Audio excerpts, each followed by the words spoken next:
susu bukan lagi monopoli anak-anak. Kini banyak beredar susu yang dibuat khusus untuk kebutuhan ibu hamil, menyusui, manula, hingga pasien dengan penyakit tertentu. Iya betul. Di pasar manapun susu tetap saja laris. Bahkan ada yang jeli melihat peluang lebih dari sekedar menjual susu saja. Bagaimana liku-likunya dan apa sih yang dimaksud dengan sistem keagenan? Pemirsa, inilah inspirasi hari ini.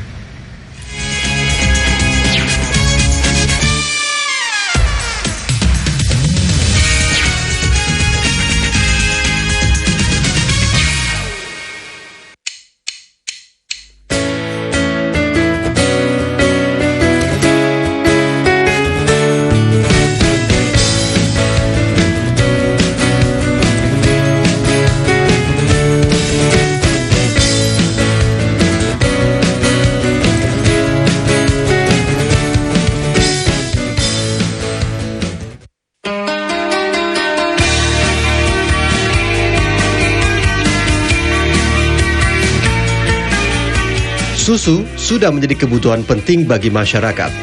Semua produk susu menembus semua kalangan. Dari balita hingga manula, dari bebas lemak hingga sari padat, dari bentuk saset hingga kaleng ukuran besar. Besarnya konsumsi susu di Indonesia membuat beberapa produsen susu memproduksi jenis, ukuran, dan kemasan dalam 3 tingkatan: ekonomis, premium, dan gold. Tujuannya agar harga terjangkau sesuai kebutuhan masyarakat. Mengingat tingginya kandungan gizi seperti kalsium, protein, vitamin, dan mineral yang dibutuhkan tubuh, membuat banyak orang tua mengalahkan kebutuhan lain agar susu dapat terbeli. Sejauh ini sih masih dibela-belain yang buat anak, nggak terlalu masalah karena emang cukup bergantung gitu ya sama susu, karena emang sehari tuh bisa lebih dari 3 kali malah. Karena anak sedang dalam tahap pertumbuhan, jadi perlu didukung asupan protein dan kalsium terutama yang dikandung di dalam susu, itu yang terpenting gitu. Soalnya nggak cuma itu aja sih, kadang-kadang anak juga susah makan, jadi kadang-kadang kita perlu menyuplai sama yang lebih padat. Pemasaran susu tidak pernah turun. Rengki Arkiadi, pria kelahiran Jakarta 41 tahun lalu, melihat peluang usaha ini lebih dari sekedar menjual susu. Agar harga susu bisa lebih kompetitif dibanding harga di toko atau pasar swalayan, Rengki membeli dalam partai besar langsung dari pabrik sehingga mendapatkan diskon yang lumayan.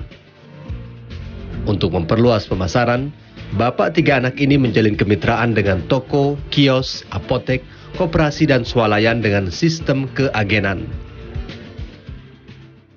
Saat ini ada 80 lebih agen yang tersebar di seluruh Indonesia. Kerjasama dengan 18 produsen susu baik nasional maupun internasional yang memegang ratusan merek membuat usaha dengan sistem keagenan makin berkembang. Sebab harga jual bisa selisih 5 hingga 50 ribu rupiah per item. Modal awal hanya 50 juta rupiah.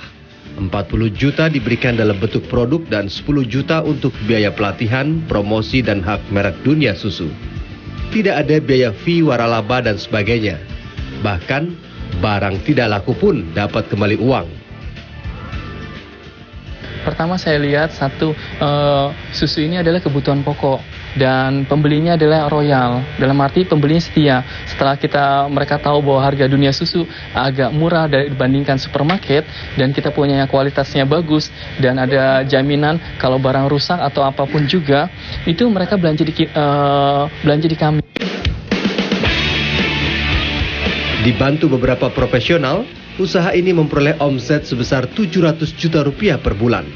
Dipotong harga barang 665 juta, biaya operasional pegawai, listrik, dan lain-lain sebesar 2,5 juta, maka keuntungan yang diperoleh per bulan sebesar 32,5 juta rupiah.